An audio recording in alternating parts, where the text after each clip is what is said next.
कैसे हैं आप सब लोग। मैं हूं मीनाक्षी और आप सबका स्वागत है प्रॉस्पर वास्तु में। फ्रेंड्स, आज का हमारा सब्जेक्ट है मेन गेट यानी कि मुख्य द्वार। हमारे घर का जो मुख्य द्वार है उसे हर जगह वास्तुशास्त्र में बहुत इम्पोर्टेंस दी गई है। उसका एक रीज़न है। मुख्य द्वार का बहुत बड़ा सिग्निफिकेंस है। जब हम और आप अपनी डेली लाइफ में एक दूसरे से मिलते हैं तो सबसे पहले हम लोग क्या चीज़ नोटिस करते हैं? एक दूसरे का फेस, जिससे कि हमारी पहचान होती है। हमारा फेस ही हमारी आइडेंटिटी है। तो किसी के भी हम घर जाते हैं, हम घर को कहाँ से जज करते हैं? ऑफ कोर्स उसके आउटर साइड से हम जज करते हैं, लेकिन जब हम मेन गेट देखते हैं, अगर किसी बंगले को देखते हैं, मैंशन को देखते हैं, किसी बहुत अच्छी लोकेलिटी में जाते हैं, हम बहुत अच्छी सोसाइटीज़ को विज़िट करते हैं, होटल्स में जाते हैं, मॉल्स में जाते हैं, तो सबसे फर्स्ट इमेज बिल्डिंग हमारे माइंड में कहाँ से शुरू हो जाती है? When we first see the main gate. और कई बार ऐसा होता है कि अंदर जाके स्थिति कुछ और होती है, लेकिन फिर भी मेन गेट से ही एक 50% इमेज का अंदाज़ा हम लोग जो है लगा लेते हैं। मुख्य द्वार हमारे घर का बहुत ज़्यादा सिग्निफिकेंस इस वजह से रखता है। वास्तुशास्त्र के अनुसार मुख्य द्वार इस वजह से बहुत ज़्यादा इम्पॉर्टेंट हो जाते हैं क्योंकि अलग अलग जोन्स के जो मुख्य द्वार हैं उनके अलग अलग देवता हैं, जिनके बारे में हम लोग जो है पिछले वीडियोस में बात कर चुके हैं, और उन्हीं के हिसाब से पूरे घर के वास्तु को वो मोर देन 50% इफ़ेक्ट कर लेते हैं। तो अगर हमारे घर का मुख्य द्वार जो हमारा मेन गेट है वो किसी गलत जोन में है तो वहाँ का वास्तु खुद ब खुद 50% तक गड़बड़ हो जाएगा। वहाँ के जो रिज़ल्ट्स हैं वो कभी भी वहाँ रहने वाले लोगों को पूरी तरीके से मिल ही नहीं पाएंगे। इस वजह से मुख्य द्वार बहुत ज़्यादा इम्पॉर्टेंट हो जाता है। यहाँ पे मैं मुख्य द्वार के बारे में इससे पहले कि हम लोग कुछ टेक्निकल इश्यूज़ पे बात करें, मैं कुछ बातें यहाँ पे शेयर करना चाहूँगी। मुख्य द्वार के बारे में हमारे वास्तु के पुराने ग्रंथों में कुछ बातें कही गई हैं जिनका हमें हमेशा ध्यान रखना चाहिए। मुख्य द्वार बहुत बड़ा ना हो और बहुत छोटा भी ना हो, और घर के जितने भी डोर्स हैं उनमें से कोई भी मुख्य द्वार के कंपैरिजन में ज़्यादा खूबसूरत, ज़्यादा सुंदर, ज़्यादा सजा हुआ नहीं लगना चाहिए। इसके अलावा आपके पूरे प्रेमाइसेस में मेन गेट से ऊंचा, हाइट वाइज मेन गेट से ऊंचा और कोई भी गेट ना हो। कोशिश यही करनी चाहिए। ये एक दोष होता है, ये राजभय को लेकर के आता है।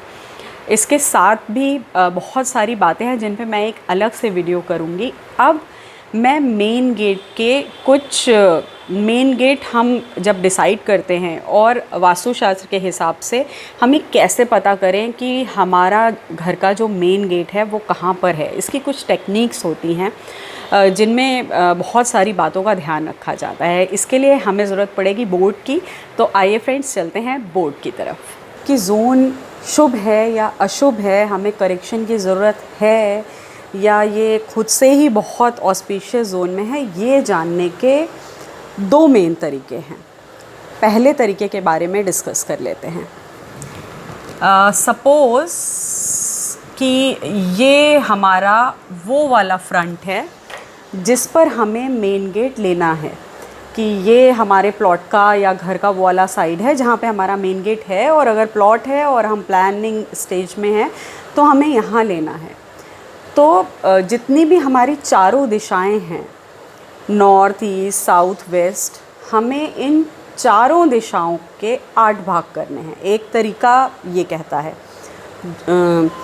अब मान लीजिए कि ये जो फ्रंट साइड है ये है 80 फीट,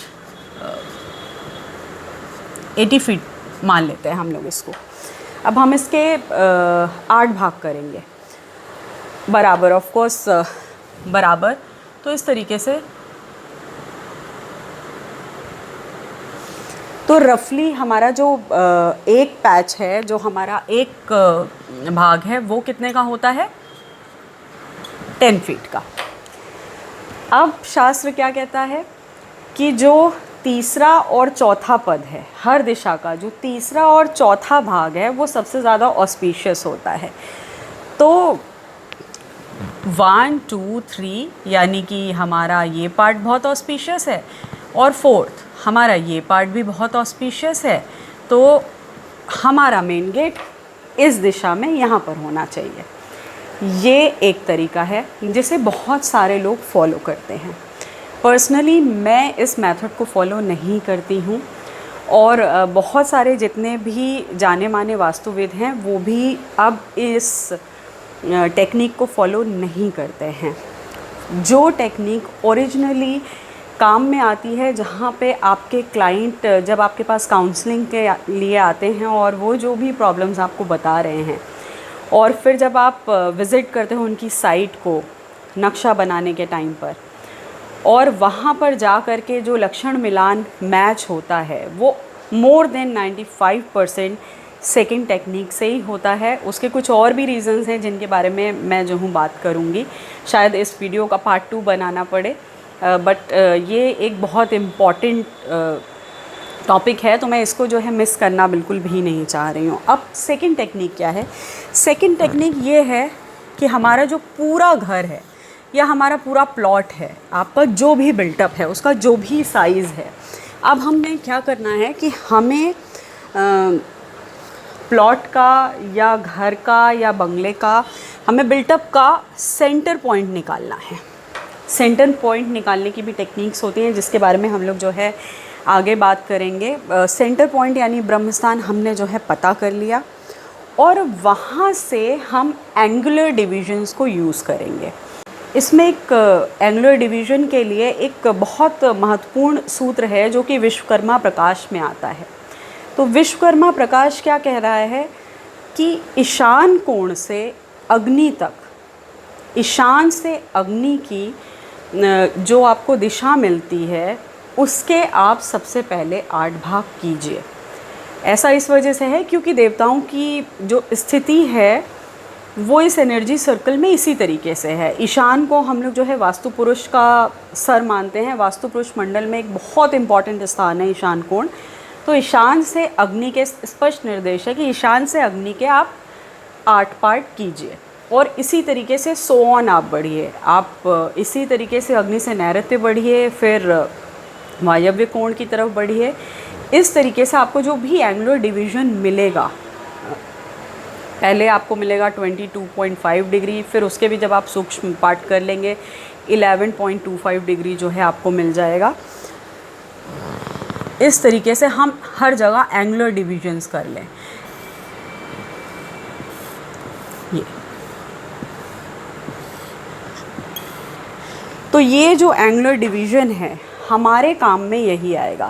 तब आप देखेंगे कि एक जब हम ग्रिडिंग करते हैं और जो मैप होता है उसमें हमें साफ साफ पता चल जाता है कि हमारा अगर द्वार यहाँ पर है या यहाँ पर है या यहाँ पर है या यहाँ पर है, सो ऑन कहीं पर भी है, वो ऑस्पिशियस है या वो ऑस्पिशियस नहीं है।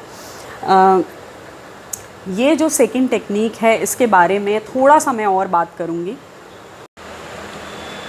तो फ्रेंड्स, जो हमारा यूनिवर्स है पूरा, जिसे हम लोग एक फुल सर्कल के रूप में जो है मानते हैं, उसका मान क्या है? 360 डिग्री। और जब हम 360 को 32 से डिवाइड करेंगे, इसमें कंफ्यूज मत होइएगा, 32 कहाँ से आया? 4 दिशाएं हैं, हर दिशा के हम 8 पार्ट कर रहे हैं, इस वजह से हमारे पास आता है 32। और जब हम 360 डिग्री को 32 से डिवाइड करेंगे तो हमारे पास एक एंगुलर डिवीज़न का जो मान आएगा वो होगा 11.25 डिग्रीज़। 11.25 डिग्रीज़। तो अब जब हम मैप के ऊपर आते हैं, मैप प्रिसाइज़ कैसे बनेगा? जब हम लोग इस एंगुलर डिवीज़न को यूज़ कर रहे होंगे। मैक्सिमम लक्षणों का मैच कैसे होगा? जब हम लोग इस एंगुलर डिवीज़न को यूज़ कर रहे होंगे। बहुत सारे लोग ये सोच रहे होंगे कि अगर हम इस तरीके से किसी प्लॉट के एंगुलर डिवीज़न करते हैं तो प्रैक्टिकल लाइफ में बहुत बार ये देखने में आता है कि कोई हिस्सा तो बहुत छोटा हो गया है और कोई हिस्सा बढ़ा हुआ है। जी हाँ, जब हम वास्तु पढ़ रहे होते हैं, जब हम ग्रंथ पढ़ रहे होते हैं, जब हम कोर्स कर रहे होते हैं, तब जो आदर्श स्थिति पेपर्स पे बनाई जाती है फ्रेंड्स, प्रैक्टिकल लाइफ में उस तरीके के प्लॉट और उस तरीके के घर बड़ी मुश्किल से जो है मिलते हैं कि आसपास भी लोग ना हों। जब हम लोग जो है मैपिंग करते हैं तो उसमें बहुत सारे लिमिटेशंस होते हैं, जिनमें बहुत सारी चीज़ों का ध्यान रखा जाता है। तो एक्चुअली ये जो एंगुलर डिवीज़न है, ये बहुत प्रैक्टिकली आपको हेल्प करेगा। आपको खुद ही दिखेगा कि कौन सा हिस्सा कट गया है, कौन सा हिस्सा इसमें बढ़ा हुआ है। आप जब ग्रिडिंग के लिए बैठेंगे और पूरा लक्षण मिलान होगा, क्योंकि जब काउंसलिंग में आप देखेंगे तो जिस जोन में जो है दोष है, वहाँ के देवता के जो भी कैरेक्टरिस्टिक्स हैं, और आप वहाँ पे देखेंगे कि अगर वहाँ पे किसी भी तरीके का असंतुलन है, वो आपको मैप से ही कुछ समय के बाद बहुत अच्छे से प्रिसाइजली पता चल जाएगा कि ये हो क्यों रहा है। कुछ टाइम के बाद आपको बार चार्ट बनाने की भी उतनी ज़रूरत पड़ेगी नहीं, इसलिए एंगुलर डिवीज़न बहुत ज़्यादा प्रैक्टिकल। फ्रेंड्स, आज हमने बात करी कि किस तरीके से हम एंगुलर डिवीज़न को जो है यूज़ करें, किस तरीके से हम सेंटर पॉइंट से एंगुलर डिवीज़न को यूज़ करें, और किन डिग्री से हमें मैप और ग्रिडिंग में बहुत ही प्रिसाइज रिज़ल्ट देखने में आएंगे वास्तु के। अब इसके नेक्स्ट वीडियोस में हम लोग कंप्लीट करेंगे हर दिशा के जो 8 जोन्स हैं, जो 8 भाग हम लोग कर रहे हैं, उनमें अगर जिन लोगों का मेन गेट आता है तो उसका एक्चुअल इफ़ेक्ट वहाँ रहने वाले लोगों के ऊपर क्या होता है। आशा करती हूँ आपको हमारे वीडियोस पसंद आ रहे होंगे। आप हमें मेल भी कर सकते हैं, सारी डिटेल्स डिस्क्रिप्शन बॉक्स में हैं। अब जल्दी से मिलेंगे अगले वीडियो में मेन गेट के लिए, सारे जिसमें इन्फोज होंगी। तब तक के लिए नमस्कार।